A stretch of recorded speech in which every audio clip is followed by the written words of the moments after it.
2021년 11월 14일 성령 강림절 후 제25번째 주 주일 주말씀교회 예배를 시작하도록 하겠습니다. 평화의 기도. 주님, 나를 평화의 도구로 삼아 주십시오. 미움이 있는 곳에 사랑을, 상처가 있는 곳에 용서를, 불화가 있는 곳에 일치를, 의심이 있는 곳에 믿음을, 오류가 있는 곳에 진리를, 절망이 있는 곳에 희망을, 슬픔이 있는 곳에 기쁨을, 어둠이 있는 곳에 광명을 심게 하소서. 오 거룩한 주님, 위로를 구하기보다는 위로하게 하시고, 이해를 구하기보다는 이해하게 하시고, 사랑을 구하기보다는 사랑하게 하소서. 우리는 줌으로써 얻고, 용서함으로써 용서받고, 죽음으로써 영생에 이르기 때문입니다. 아멘. 교동문은 10번 시편 16편입니다. 하나님이여 나를 지켜 주소서. 내가 주께 피하나이다. 내가 여호와께 아뢰되 주는 나의 주님이시오니 주밖에는 나의 복이 없다 하였나이다. 땅에 있는 성도들은 존귀한 자들이니 나의 모습, 나의 모든 즐거움이 그들에게 있도다. 다른 신에게 예물을 드리는 자는 괴로움이 더할 것이라. 나는 그들이 드리는 피의 전제를 드리지 아니하며 내 입술로 그 이름도 부르지 아니하리로다. 여호와는 나의 산업과 나의 잔의 소득이시니 나의 분깃을 지키시나이다. 내가 줄로 재어준 구역은 아름다운 곳에 있으며 나의 기업이 실로 아름답도다. 나를 훈계하신 여호와를 송축할지라. 밤마다 내 양심이 나를 교훈하도다. 내가 여호와를 항상 내 앞에 모심이여 그가 나의 오른쪽에 계심으로 내가 흔들리지 아니하리로다. 아멘. 다 함께 찬송가 212장 찬송 부르도록 하겠습니다.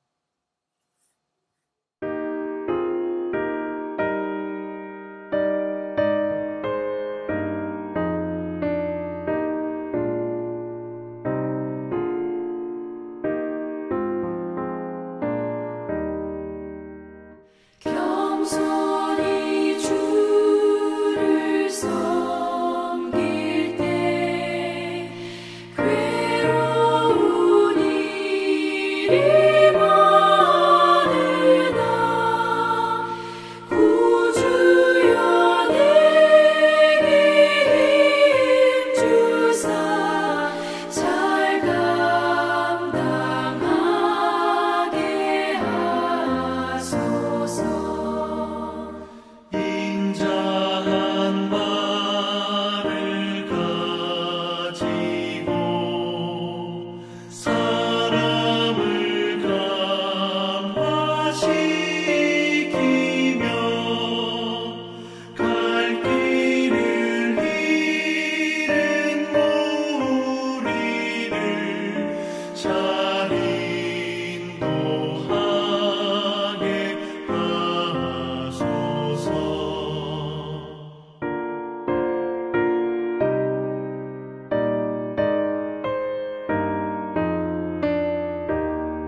기도합니다.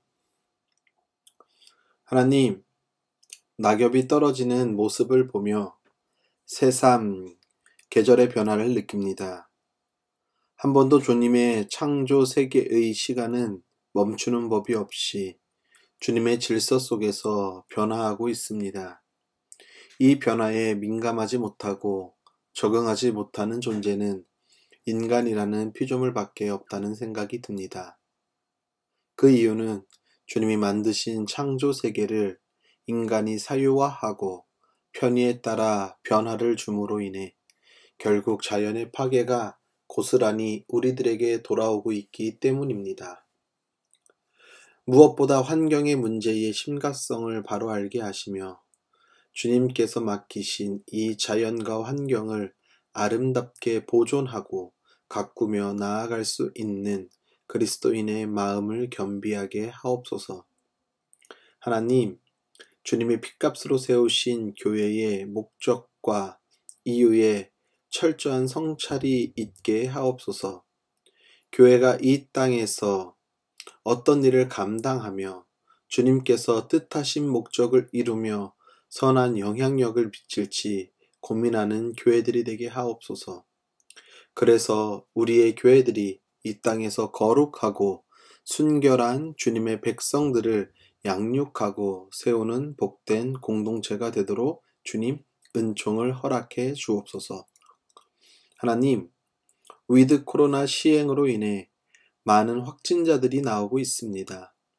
정부의 의료체계가 붕괴되지 않도록 주님, 정부와 방역당국 그리고 의료진과 함께해 주옵소서. 그래서 이 시간도 잘 이겨내게 하시며 다시금 일상의 모습을 조금씩 되찾아갈 수 있는 은총도 허락해 주옵소서. 하나님, 오늘도 주님이 부르신 그곳에서 쉼없이 복음의 사명을 감당하고 있는 선교사님들의 선교지 가운데 주님 함께하여 주옵소서. 그래서 그곳이 주님의 나라가 확장되며 거룩한 주님의 백성들이 날마다 구원받는 은혜가 있기를 소망합니다. 주님, 오늘도 주님께 예배함이 감사하여 귀한 예물 준비하여 주님께 드립니다. 드린 손길들을 기억하여 주시며 하늘의 신령한 복과 땅의 기름진 복이 그들의 삶 가운데 풍성한 복으로 넘치게 하옵소서. 오늘도 우리의 예배를 받아주시는 예수 그리스도의 이름으로 기도합니다. 아멘. 주말씀 소식을 알려드리겠습니다. 주말씀 교회 영상을 시청하는 여러분을 예수님의 이름으로 축복합니다. 11월 21일 주일은 추수감사 주일 예배로 드립니다. 정부가 위드 코로나를 시행함에 따라 11월부터 대면 예배로 드리고 있습니다. 백신 접종이 완료된 분들은 인원수에 상관없이 모두 예배에 참석할 수 있으며 백신 접종이 미완료된 분들이 있다면 예배 좌석의 50%만 참석이 가능합니다. 현장 예배에 참석 시 마스크 착용, 발열 체크, QR 체크인 또는 출입 명부 작성을 해 주시길 바랍니다. 주말씀교회 설교 영상은 유튜브 동탄 주말씀 TV를 검색하시면 시청할 수 있습니다. 교회와 나라를 위해 기도에 힘쓰는 성도님들이 되기를 바랍니다. 하나님의 말씀 보도록 하겠습니다. 누가복음 18장 9절로 14절까지에 있는 말씀입니다. 스스로 의롭다고 확신하고 남을 멸시하는 몇몇 사람에게 예수께서는 이 비유를 말씀하셨다. 두 사람이 기도하러 성전에 올라갔다. 한 사람은 바리새파 사람이고 다른 한 사람은 세리였다. 바리새파 사람은 서서 혼잣말로 이렇게 기도하였다. 하나님, 감사합니다. 나는 남의 것을 빼앗는 자나 불의한 자나 가늠하는 자와 같은 다른 사람들과 같지 않으며 더구나 이 세리와는 같지 않습니다. 나는 일해에 2번씩 금식하고 내 모든 소득의 11조를 바칩니다. 그런데 세리는 멀찍이 서서 하늘을 우러러 볼 엄두도 못 내고 가슴을 치며 아 하나님 이 죄인에게 자비를 베풀어 주십시오 하고 말하였다. 내가 너희에게 말한다. 의롭다는 인정을 받고서 자기 집으로 내려간 사람은 저 바리새파 사람이 아니라 이 셀이다. 누구든지 자기를 높이는 사람은 낮아지고 자기를 낮추는 사람은 높아질 것이다. 아멘.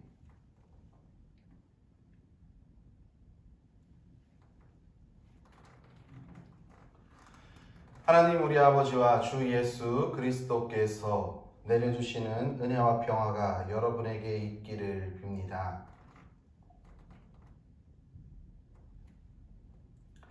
그리스 신화에 나오는 인물 중에 프로크로스테스라는 인물이 있습니다. 생소한 이름인 것 같습니다.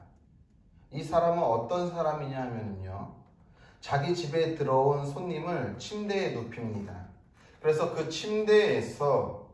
침대보다 키가 크면은요, 다리를 자르거나 머리를 자르고, 침대보다 그 사람의 키가 작으면은 사실을 잡아 늘어뜨려서 죽이는 사람으로서 그리스 신화에 나오는 아주 악명 높은 악질적인 도둑, 악당이라는 것입니다.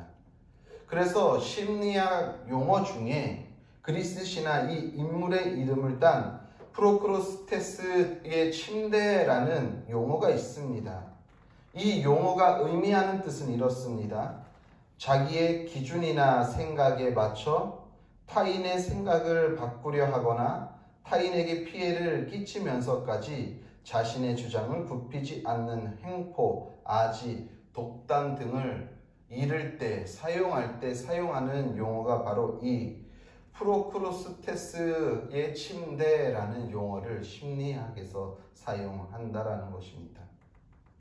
근데 이 이야기를 들어보면서 우리가 인정하고 싶지는 않지만 우리 속에서도 이 그리스 신화의 인물과 같이 프로크로스테스의 침대가 우리 내면 깊은 곳에도 존재하고 있지는 않나 생각해 보게 되었습니다.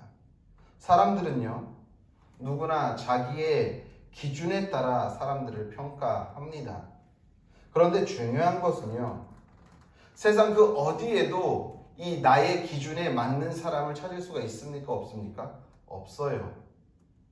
99.999% 기준에 맞출 수 있지만 그 0.00001%를 맞추지 못하는 거예요. 그 누구도 각자 기준에 100% 다 맞출 수 있는 사람은 이 세상에 존재하지 않는다라는 것입니다.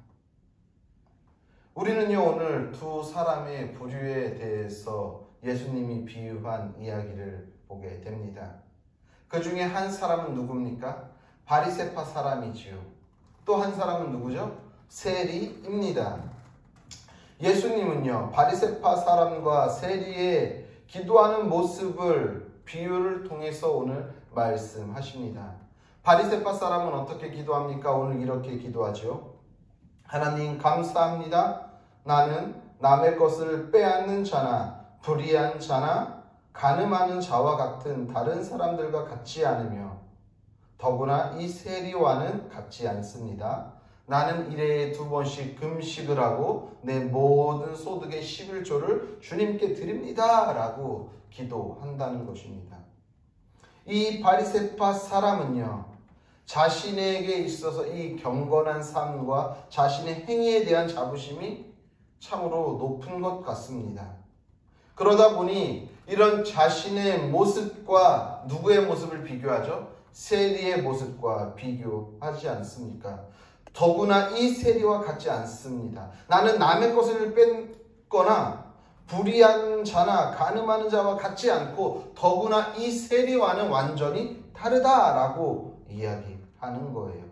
그러면서 나의 모습이 이 세리와 비교해 보았을 때 나의 행위가 이 세리보다 더 우위에 있음을 은연중에 기도에다가 지금 담고 있다라는 것이지요.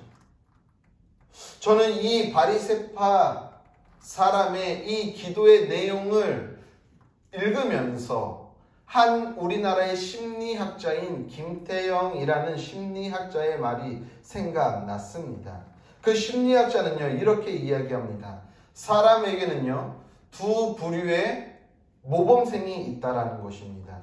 하나는요, 진짜 모범생이고요, 다른 하나는 가짜 모범생이라는 거예요. 그런데 누가 보아도 이 사람이 진짜인지 가짜인지 구별하기가 어렵다고 이야기를 합니다.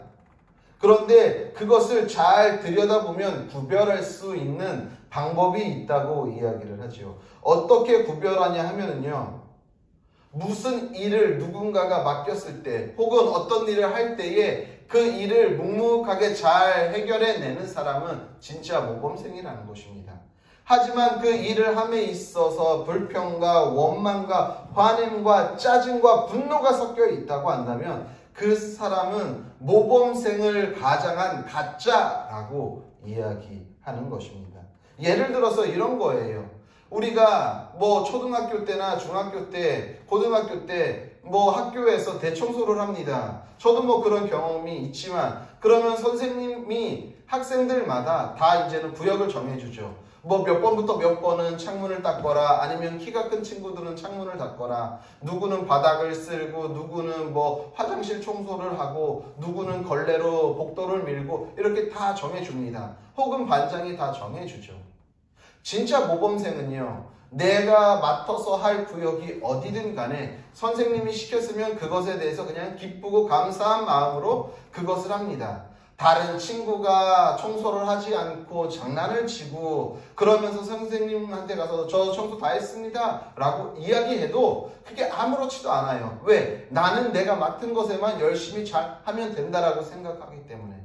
근데 가짜 모범생은요, 친구들이 청소를 하지 않고 막 놀아요. 그리고 대충 해놓고 가서 선생님한테 저 청소 다 했습니다 라고 이야기했을 때 그것이 불쾌해요. 그것에 분노해요. 나는 선생님의 눈치를 보면서 이렇게 열심히 청소하고 있는데 쟤네들은 놀면서 하지도 않고서 선생님한테 가서 다 했다라고 하는 그 행위 자체가 너무나도 짜증나고 분노가 나는 거예요.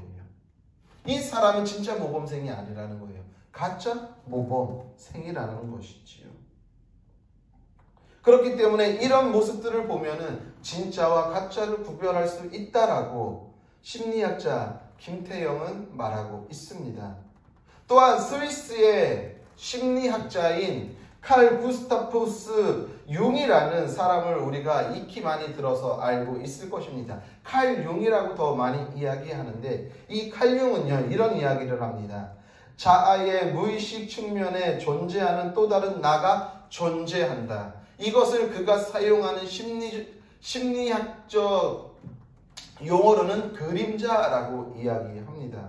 이것은 이런 거겠죠. 누군가에게나 자기를 세상의 중심에 놓으려는 욕망을 그 안에 가지고서 살아간다라는 것을 의미하는 것입니다. 자아의 무의식 측면에서 존재하는 또 다른 나가 있다라고 하니까 이것이 그림자라는 거예요. 즉, 내 안에 다른 내가 어두운 면으로 가지고 어두운 면이 내 안에 있다라는 거예요. 심리학자의 김태영의 말이나 칼 융의 말이라 용어는 좀 다르지만 사람의 자아 속에는 세상의 중심이 되고자 하는 욕망이 자리 잡고 있으며 이 욕망이 채워지지 않으면 불편한 모습을 드러내는 것은 모든 인간으로서 동일하다고 이야기하는 것이겠지요. 오늘 바리새파 사람도 자신의 신앙이 세상의 중심이고 이것을 지키지 못하는 세리의 모습과 자신의 모습을 비교하면서 자신의 신앙이 얼마나 더 우월한지, 우위에 있는지를 말함으로써 자신의 지위를 획득하고 있는 것을 우리는 오늘의 말씀을 통해 보게 됩니다. 그런데요, 이런 오류는요, 바리새파 사람만 범하는 것이 아니라 오늘날 신앙인으로서 삶을 살아간다고 하는 우리들, 신앙인이라고 자처하는 우리의 모습에도 이러한 모습들이 있다는 것이지요. 특히 우리 그리스도인들이, 종교 지도자들이 빠지기 쉬운 오류가 뭔지 아십니까? 나는 옳다는 거예요. 나는 참이라는 것이지요. 그런데 너는 틀리고 너는 악이며 너는 그릇됐다 라는 오류에 빠진다라는 것입니다. 바리새파랑 똑같죠. 내가 하는 행위, 내가 하는 기도, 내가 하는 모든 것들은 옳고 세리가 하는 것은 틀렸다라는 거예요. 다르다라는 것이죠. 그르다는 거예요. 그런데 우리도 그와 똑같은 오류를 범하고 있다는 것입니다. 오늘 본문에서요, 바리새파 사람의 말에 귀를 기울여 보십시오. 그는 성전의 외딴 곳에서 기도하는 세리를 노골적으로 거론하면서 나는 그와 같이 않음에 감사한다고 말하고 있다는 것입니다. 나는 남과 다르다는 이 생각이 얼마나 위험하고 독선적이며 얼마나 위선적인 말인지 우리는 알아야 할 것입니다. 오늘날 우리가 살아가는 사회에서요, 나의 삶이 남과 다르다는 것을 통해 내가 우위에 있다라는 것을 어떠한 식으로 증명을 합니까?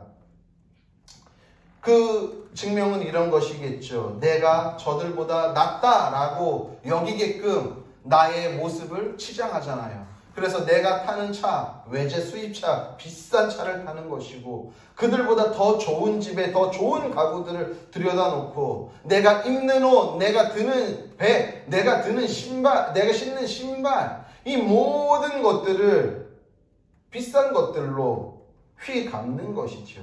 그러면서 내가 내 존재가 높다라는 것을, 내 존재 가치를 높이며 우위에 있다라고 만드는 것이 지금 우리가 살아가고 있는 이 현대 사회라는 것입니다.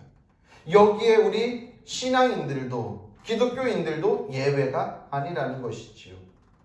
바리새파 사람의 기도는 노골적으로 자기 자랑으로 이어집니다. 객관적으로 볼 때에는 일주일에 2번씩 금식하고 소득의 11조를 바치는 것은 참으로 쉬운 모습은 아니겠지요. 하루에 한 끼만 굶어도 배가 고픈데 일주일에 2번씩이나 금식을 하며 소득의 10분의 1을 11조를 드리는 것은 분명히 어떻게 보면은 자랑스러울 만한 일일 수도 있겠습니다. 하지만 그렇게 금식을 하고 하나님 앞에 소득의 11조를 드리는 이유는 이들의 신앙을 더 풍성하고 아름답고 거룩하게 만들어가기 위한 방법인 것이지, 이것을 내가 자랑하고 이것으로 인해서 나의 지위를 높이기 위한 것이 아니라는 것이죠. 그런데 이 바리새파 사람들에게는 오히려 이 금식과 11조는 신앙생활을 더 풍성하고 아름답고 거룩하게 만드는 것이 아니라 오히려 그들을 더 병들어가게 만들었다라는 것입니다. 나는 남과 다르다는 생각에 빠지면은 어떤 일이 벌어질까요? 나와 너를 가르는 높은 장벽을 쌓기 시작한다라는 것입니다. 제가요, 청년 때 섬기던 교회에서 청년들과 함께 필리핀으로 단기 선교를 간 적이 있습니다. 일주일 동안의 그 단기 선교 기간이었지만 그 기간을 통해서 많은 곳들을 다녔어요. 필리핀의 도시 지역도 갔었고요. 또 시골 지역에서도 사역을 했었고요. 짧은 시간이었지만. 그리고 해안가에 있는데 빈민촌, 교도소, 오지, 그 짧은 일주일이라는 시간 동안에 안 가본 데가 없습니다. 그것도 그럴 것이 뭐냐 하면은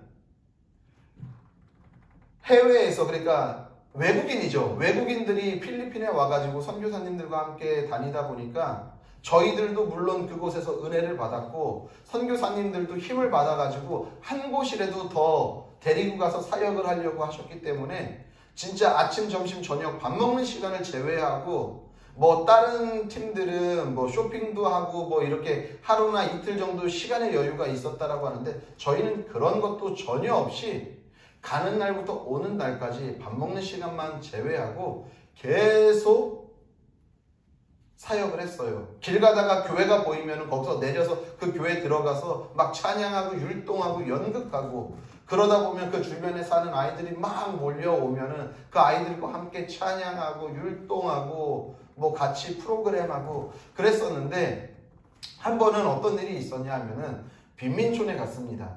빈민촌에 갔을 때에 빈민촌은 정말 말 그대로 자그마한 냇가 같은 데가 있었어요. 그 이제 거기는 도시인데 도시 옆에 그 냇가처럼 돼 있는데 그 물이 정화가 안 돼서 완전 썩어서 썩은 냄새가 엄청 심했습니다. 근데 거기에 진짜 나무로 원두막처럼, 우리나라로 말하면 원두막 같아요. 원두막처럼 만들어진 집들이 그 주변에 그 냇가 주변으로 질비하게 서 있는데 냄새며 악취며 너무 거기가 진짜 견디기가 어려울 정도의 그러한 장소였습니다. 거기에 간 것은 뭐 많지는 않지만 저희가 그 한 요 정도, 한 1kg, 2kg 정도 되게끔 쌀을 포장해 가지고 그 빈민촌에 사는 사람들에게 이제 쌀을 좀 이렇게 나눠 주었어요. 그리고서 그 교회, 그 빈민촌 안에도 선교사님이 사역하는 현지인 교회가 있기 때문에 그 교회에서 뭐 찬양하고 워십하고 연극하고 이렇게 해서 사역을 마무리하고 돌아 나오는데 그 모퉁이를 돌아서 딱 이제 좀 길 있는 쪽으로 나왔는데 그 길 옆에는 으리으리한 집들이 질비하게 서 있는 거예요. 그러면서 선교사님이 그 이야기를 했어요. 이곳에 사는 사람들은 필리핀 안에서도 거의 상위 뭐 10% 안에 드는 아주 부자들만 산다라는 거예요. 그래서 저 안에는 그 문을 지키는 사설 경비 업체와 최첨단 보안 시설로 보안이 갖추어져 있다라는 거예요. 저는 그 이야기를 들으면서 그때 당시에도 머리를 망치로 한 대 얻어맞은 것 같았어요. 길을 하나 기점으로 한 군데에서는 빈민촌에서 그 악취가 나는 데서 먹을 것이 없고 치료할 약이 없어서 굶어 죽거나 질병에 의해서 고통당하는 사람들이 그렇게 많은가 하며 그 길 건너에서는 음식이 남아들고 돈이 남아들어서 사설 경비를 쓰고 최첨단 보안 시스템을 가지고 그곳에서 떵떵거리며 으리으리하게 사는 모습이 높은 장벽은 쳐져 있지 않지만 눈에 보이는 장벽은 없지만 서로의 장벽이 높게 드리어져 있는 모습을 보면서 마음의 한편으로 참 어려움을 느꼈던 것이 기억이 납니다. 그런데 이 모습이 과연 필리핀에만 존재하는 모습일까요? 우리 사회, 지금 우리가 살아가고 있는 우리 사회에도 벌어지고 있는 일이 아닐까요? 우리가 지금 몸담고 신앙생활하고 있는 교회 안에서도 벌어지고 있는 일은 아닐까요? 우리는 그들과 다를까요? 나는 옳고 너는 그르다라는 확신처럼 더 위험한 것이 어디에 또 있겠습니까? 하지만 세리의 기도는 바리새파 사람의 기도와는 조금 다릅니다. 세리는 어떻게 기도합니까? 멀찍이 서서 하늘을 우러러볼 엄두도 못 내고 가슴을 치며 아 하나님 이 죄인에게 자비를 베풀어 주십시오 하고 기도하는 것입니다. 세리의 기도에는 겸손함이 묻어나고 있다는 것이지요. 스스로 의롭다고 여기는 바리새파 사람들은 윗선의 가면을 바꾸는 법을 배움으로써 점점 더 악해지지만 그래서 그 모습을 본받아서 오늘날 우리의 교회의 모습이 나의 모습이 바리새파의 모습이라는 생각을 하게 됩니다. 말은 우리가 공손하게 하지만 그 말 속에는 비수가 담겨져 있고 우리 교회의 목사들이 혹은 성도들이 직분자들이 겸손한 것처럼 행세를 하고 나를 낮추는 것 같지만 때로는 그 안에서 누군가를 깔보는 것이 오늘날 우리가 살아가는 현실은 아닐까요? 며칠 전에 동기와 이야기를 하면서 동기가 자신이 섬기던 교회에서 사임하던 원인에 대해서 이야기를 합니다. 사임의 원인은 다른 것이 아닙니다. 목회자들이 앞에서와 뒤에서의 행동이 다르다라는 거예요. 말과 행동이 다른 모습에 지쳐 있는 거예요. 그러면서 자기가 그곳에서 자신의 양심을 속이면서 목회하는 것이 너무나도 죄스러워서 더 이상 그러한 죄 짓는 일을 범하고 싶지 않아 가지고 스스로 거기서 사임하고 나았다라는 이야기를 들었습니다. 우리의 모습은 너무 이중적이지요. 우리 스스로 기준이 되어서 모든 것을 이 기준에 맞추게 하려고 우리가 지금 하고 있지는 않습니까? 나의 기준이 항상 옳고 그것이 항상 맞는 기준이 될 수 없음을 인정해야만이 건강한 신앙생활을 할 수 있다는 사실을 기억하십시오. 내가 틀릴 수 있습니다. 우리가 틀릴 수 있어요. 그리고 남이 맞을 수 있다라는 것을 우리가 인정해야 합니다. 그럴 때 비로소 세리와 같이 겸손해질 수 있다는 것이지요. 겸손이야말로 신앙인으로서 갖춰야 할 아주 가장 기본적인 덕목입니다. 그럴 때 오늘 말씀과 같이 예수님이 말씀하신 것과 같이 자기를 낮추는 사람은 높아질 것이다 라는 말로써 우리의 삶이 귀결된다라는 사실을 기억하시길 바랍니다. 사랑하는 성도님들, 자기 확신이 지나치게 강한 사람은요, 결국 타자를 인정하지 않습니다. 자신의 행동만 옳다고 여기는 사람은요, 하늘을 감히 쳐다보지 못하는 그 세리의 모습에서 왜 그가 하늘을 올려다보지 못하지? 왜 저가 울고 있지? 왜 그가 가슴을 치면서 기도하지? 타자의 아픔에 공감하지 못한다는 것입니다. 우리 스스로 기준이 되려고 하지 마십시오. 내 스스로가 기준이라고 여기는 순간 우리의 신앙은 무너지게 된다는 것입니다. 그리고 타자와의 벽은 점점 더 높아만질 것입니다. 그러다 보면 우리는 결국 그 높아진 벽 속에 갇혀서 고립된 삶을 살아갈 수밖에 없다라는 사실을 기억하시길 바랍니다. 하나님은 오늘도 우리에게 말씀하십니다. 스스로 기준이 되려 하기보다는 타자를 인정하고 높게 쌓아 올린 벽과 담을 허물라고 말씀하십니다. 그리고 계속해서 낮아지라고 말씀하십니다. 왜냐하면 그 낮아짐이 결국 우리가 높아지는 길이라는 것이기 때문입니다. 부디 우리 모두는 오늘도 스스로 기준이 되려는 모습을 내려놓고 겸손한 삶을 살아가기로 결단하는 우리 성도님들의 삶이 되시기를 예수님의 이름으로 간절히 축복합니다. 기도하겠습니다.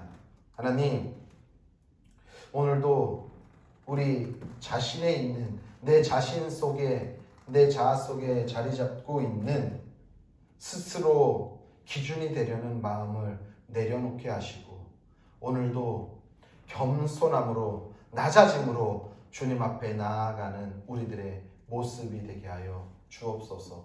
그래서 타자를 섬기고 그들을 배려하고 그들의 아픔에 공감할 수 있는 자로 오늘도 서게 하여 주옵소서. 이제는 우리를 위하여서 십자가에 달려 죽으신 예수 그리스도의 은혜와 그의 아들을 십자가에 아낌없이 내려주신 하나님 아버지의 무한하신 사랑과 성령의 교통하심과 위로하심과 역사하심과 충만하심이 오늘도 겸손한 자로 낮아지고 섬기며 배려하며 살기로 결단한 성도들 머리 위에와 그들의 가정과 섬기는 교회와 나라 민족과 더 나아가 세계 열방 가운데에 이제로부터 영원히 함께 계시기를 간절히 축원하옵나이다. 아멘.